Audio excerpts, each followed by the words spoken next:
Hi, I'm Ray Dobson, a psychological trauma removal specialist, and I have done a few videos of self-havening. A few people have asked how and why this will work for them. I have found that lots of my clients find it helpful to be told how this technique works. So without going into the science too deeply, allow me to explain a little to you. Science has found that the way we make sense of our environment happens in a particular way. Our senses, smell, touch, hearing, sight and taste, are our contact to our outside environment, the world.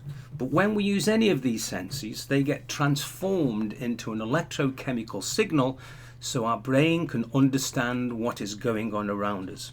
And it can then analyze the situation in a fraction of a second and then send an electrochemical signal for the correct response, which in a life-threatening situation can be flight, fight or rage. If the situation is normal or safe, then no response is required and therefore no signal will be sent from the brain. For instance, if your environment is threatening to you and fear is registered, the brain waves will increase, and if this becomes a life-threatening situation, they can reach 100 Hz per second, which produces a chemical in the brain that will activate the flight, fight or rage response.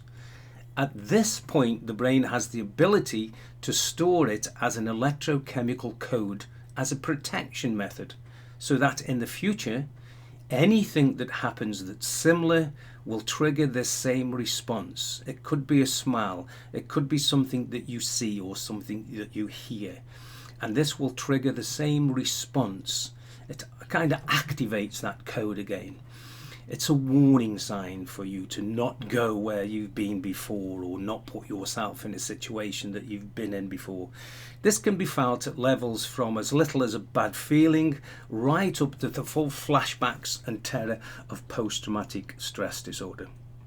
What havening does at the basic level is it reduces the brain waves down to a level where the feeling of the threat dissipates, and so you begin to feel safe and calmer.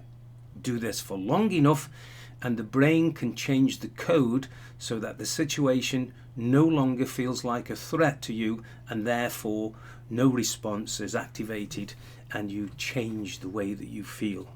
It is true that havening done by a trained and licensed practitioner gets far better results, but self-havening also can help a great deal.